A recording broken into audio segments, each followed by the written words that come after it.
کھانا دے رہا ہے، پانی دے رہا ہے، اس کا مطلب یہ نہیں کہ آپ اس سے ڈرنا چھوڑ جاؤ، اس سے ڈرو، اس سے ڈرو۔ کس وقت اس کا عذاب تمہیں اپنے لپیٹے ملے گا یہ تمہیں معلوم نہیں ہے۔ کتنے لوگ جن کے پاس دولت ہے، سرمایہ ہے، گاڑیاں ہیں، جائیداد ہے، عیش عشرت ہے، لیکن اللہ اکبر کبیرہ ایک لقمہ بھی حلق سے اتار نہیں سکتے۔ کیا تم انہیں دیکھ کر عبرت نہیں پکڑتے؟ کتنے ایسے لوگ جنہوں نے اپنے گھر بنائے، گھر میں داخل ہونا چاہتے تھے، اس سے پہلے روح کا فسنسری سے پرواز کر گئی، کیا تمہیں انہیں دیکھ کر ڈر نہیں لگتا؟ کیا تم نے نہیں دیکھا جو لوگ کبھی جمعہ بھی نہیں پڑھتے، فجر بھی نہیں پڑھتے، عشاء بھی نہیں پڑھتے، وہ مرے تو ان کی کوٹیوں کو اکٹھا کرنا مشکل ہو گیا؟ کیا تمہیں ڈر نہیں لگتا؟ ڈرو اپنے اللہ سے، ڈرو خوف کرو اس رب کا جس دن اس نے لگام کھینچ دی، اس دن تم کہیں کے نہیں رہ جاؤ گے، اس لیے ڈرنا ضروری ہے۔ خیر میرا موضوع اس وقت ڈرانا نہیں ہے، میں تو خطاب کی حکمتوں پر بات کر رہا ہوں اس وقت، تبلیغ دین کی حکمتوں پر، جو ہے وہ میں نے موضوع خود سے ہی چن لیا ہے، کسی نے دیا نہیں ہے مجھے، لیکن آج میں نے اسی پر چاہا کہ میں گفتگو تھوڑی دیر کر دوں، اس لیے میں تم سے کہتا ہوں اللہ سے ڈرو، اللہ سے ڈرو۔ جب اسکول اور کالج کی چھٹیاں ہوتی ہیں، ہمارے نوجوان اسکول کے باہر کھڑے ہوتے ہیں، مجھے انہیں دیکھ کر ڈر لگتا ہے، لیکن کیا تمہیں ڈر نہیں لگتا؟ ساری دنیا میں واویلا کرتے ہو کہ مسلمانوں کی بچیوں کی آبرو خطرے میں ہے، جبکہ خود مسلمان بچے ہی اگر اپنے بچیوں پر نظریں گاڑ دیں، اپنی بہنوں کو تعقب کرنے لگ جائیں، تو بتاؤ تم وہ قوم ہو جسے دوسروں کو تحفظ فراہم کرنا چاہیے، تم خود اپنے گھر کا ڈکیت بن گئے۔ تمہیں ڈرنا چاہیے اپنے اللہ سے، خوف کرو اپنے رب کا۔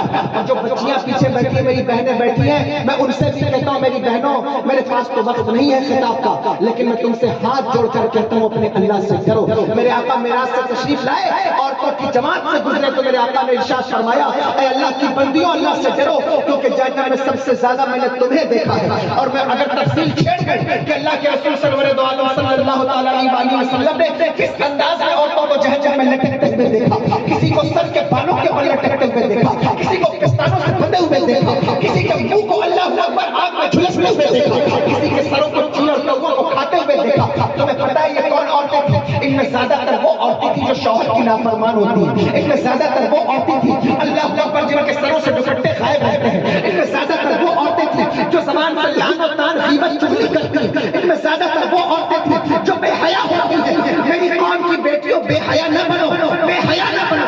اگر اللہ نے تمہیں حسن عطا فرمایا، رعنائی عطا فرمائی ہے، جسم میں طاقت عطا فرمائی ہے، اس کا مطلب یہ نہیں ہے کہ تمہارے حسن سے محلے کے نوجوان فتنے میں پڑ جائیں، اس کا مطلب یہ نہیں ہے کہ تم رات رات بھر موبائل پر نوجوانوں سے بات کرتی پھرو، اس کا مطلب یہ نہیں ہے کہ چوراہے پہ کھڑے ہو کر گٹکا کھانے والا تم سے فون پر باتیں کرے اور تمہاری عزتوں کا سودا کرے۔ اللہ اکبر کبیرہ، تمہارا مقام تو یہ ہے، تمہارا مرتبہ تو یہ ہے۔ کسی نے مجھ سے اندور میں پوچھا تھا کہ عورتوں کا مقام کیا ہے، تو میں نے کہا دنیا کے کسی مذہب نے عورت کو وہ مقام نہ دیا جو میرے آقا نے مقام عطا فرمایا۔ اس نے کہا وہ کون سا مقام ہے؟ میں نے کہا وہ مقام یہ ہے کہ ہم ساری محنت جنت کے لیے کرتے ہیں، اور جنت کو اٹھا کے عورتوں کے قدموں کے نیچے رکھ دیا گیا ہے۔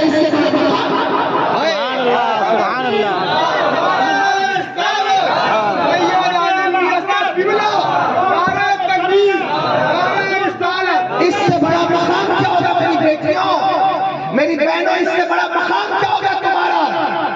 اگر تمہاری نگاہیں بھٹک رہی ہیں تو انہیں صحیح سمت دو۔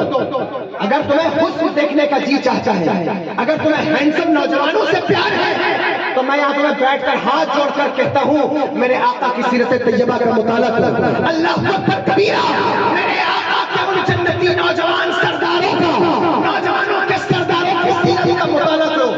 جب پڑھو خدا کے لیے پڑھو، دینداروں کو پڑھو، اور تمہارے لیے تو آسان ہے، تمہارے لیے تو آسان ہے، تمہیں پڑھنا بھی نہیں ہے۔ اب تو موبائل پر کتنی صحبتیں میسر ہیں، جن کی صحبتیں چاہو ان کی صحبت میں بڑے سے بڑا عالم جس کو بلانا تمہارے لیے محال ہو جائے، مشکل ہو جائے، اس عالم کی صحبت بھی تمہیں جو ہے وہ نیٹ کے اوپر میسر ہے کہ تم اس کو بیٹھ کر سن سکتی ہو۔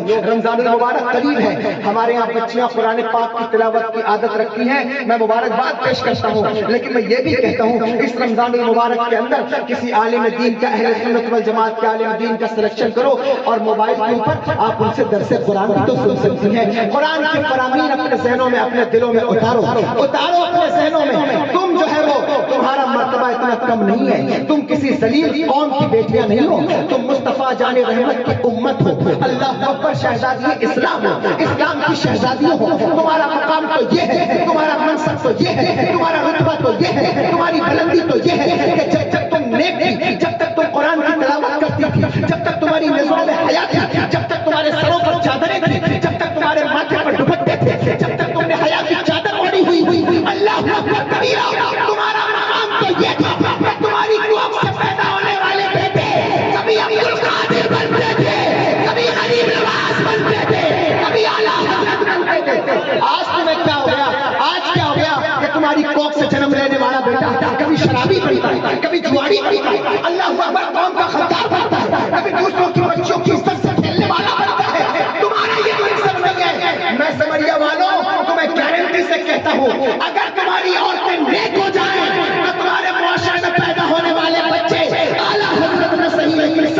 صلی علی حضرت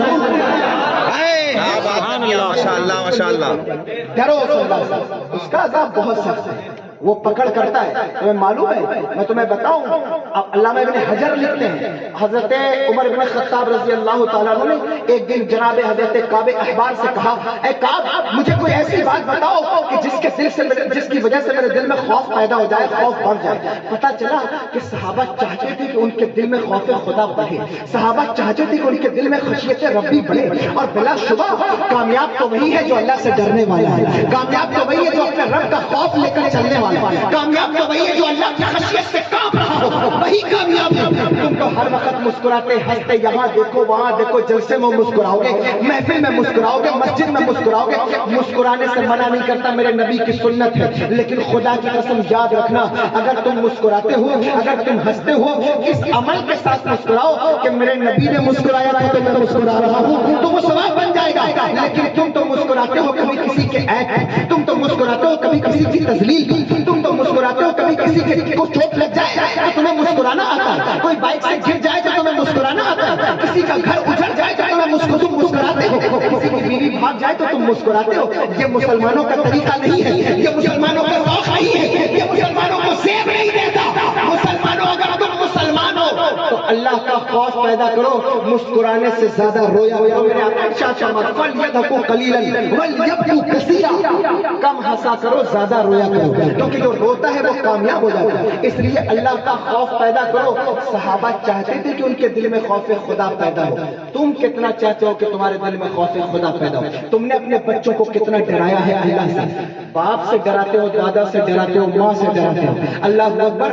ڈرانے کے طریقے مختلف ہیں، کبھی کسی چیز سے ڈراتے ہو، کبھی کسی چیز سے ڈراتے ہو. لیکن میں تم سے کہتا ہوں اپنے اللہ سے ڈراؤ، اپنے اللہ سے اپنے بچوں کو ڈراؤ. اس لیے یہ تمہارا بچہ تمہاری نگاہوں کے سامنے نہیں ہے، لیکن جب تم اسے اللہ سے ڈراؤ گے تو لحاظ کے اندر بھی اسے یہ تصور ہوگا کہ اللہ دیکھ رہا ہے، باتھ روم کے اندر بھی اسے تصور ہوگا کہ اللہ دیکھ رہا ہے، بائک چلاتے ہوئے بھی یہ تصور ہوگا کہ اللہ دیکھ رہا ہے، اسکول کے سامنے کھڑے ہوتے ہوئے بھی تصور کرے گا کہ اللہ دیکھ رہا ہے. اس لیے اپنے اللہ سے ڈراؤ. حضرت عمر کہتے ہیں بتاؤ مجھے جس سے میرے دل میں خوف خدا پیدا ہو. کعب احبار کہتے ہیں عمر میدان محشر میں جہنم کو فرشتے کھینچ کر لائیں گے. میدان محشر میں جہنم کو کھینچ کر فرشتے لائیں گے اور جہنم میں 70,000 لگامیں ہوں گی. 70,000 لگاموں کو پکڑ کر فرشتے لائیں گے اور ہر لگام پر 70,000 فرشتہ ہوگا جو جہنم کو کھینچ کر میدان محشر میں لائے گا، میدان حشر میں لائے گا. فرماتے ہیں کہ جب جہنم آئے گی محشر میں تو بیل کے ناک کے سوراخ کے برابر اس میں سے شرارہ نکلے گا. بیل کے ناک کے سوراخ کے برابر شرارہ نکلے گا، آگ نکلے گی. فرماتے جب وہ آگ بلند ہوگی تو اہل محشر کے دل اچھل جائیں گے، اچھل جائیں گے، وہ گھبرا جائیں گے. دوسری مرتبہ جب اس کا شرارہ نکلے گا تو لوگوں کے دل ان کے گلے میں اٹک جائیں گے، دل ان کی گردنوں میں اٹک جائیں گے، ان کے حلق میں اٹک جائیں گے.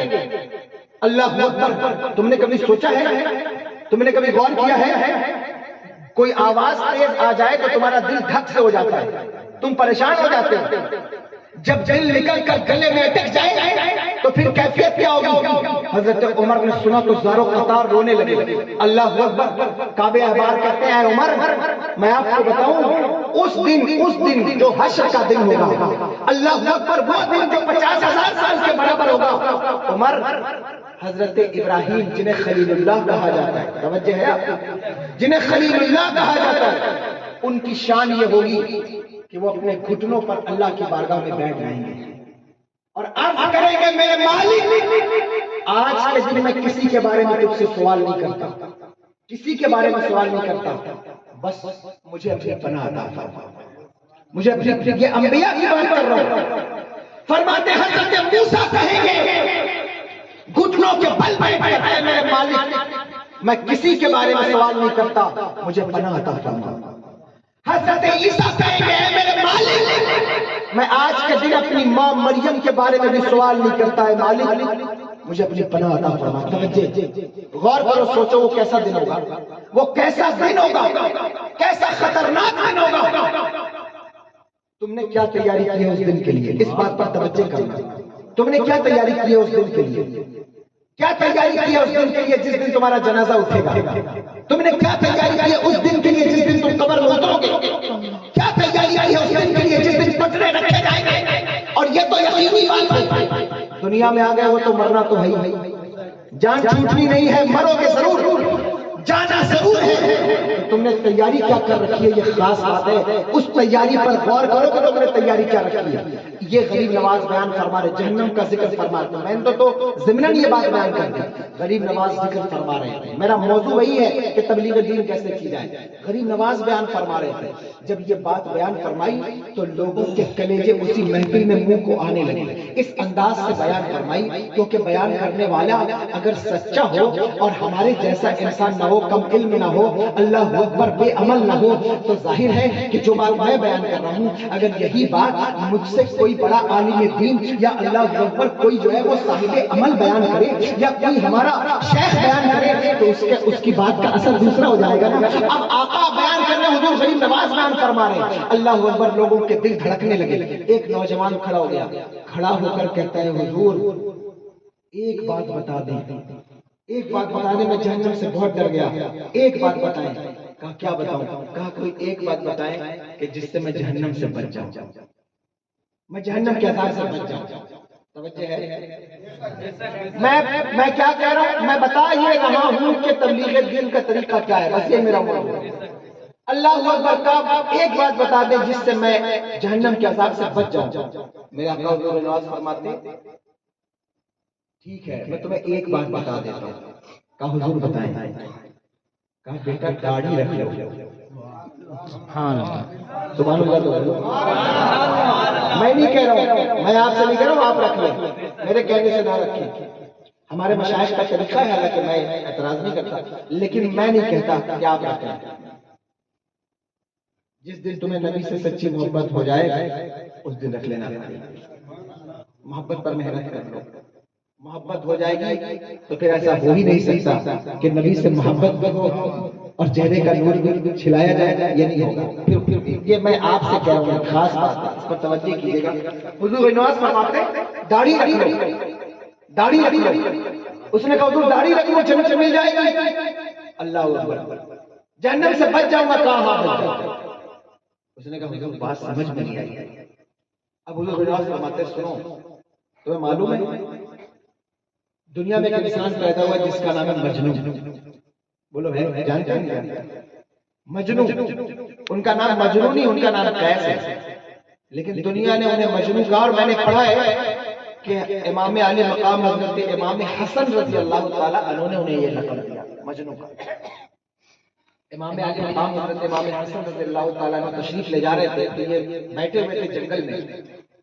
تو امام حسن نے پوچھا کہ قیس تم بتاؤ مجھے کیا خلافت امیر معاویہ رضی اللہ تعالیٰ عنہ کو دے دینی چاہیے یا نہیں دینی چاہیے، مجھے خلیفہ ہونا چاہیے. تو انہوں نے کہا خلیفہ تو میری لیلا کو ہونا چاہیے. تو میرے امام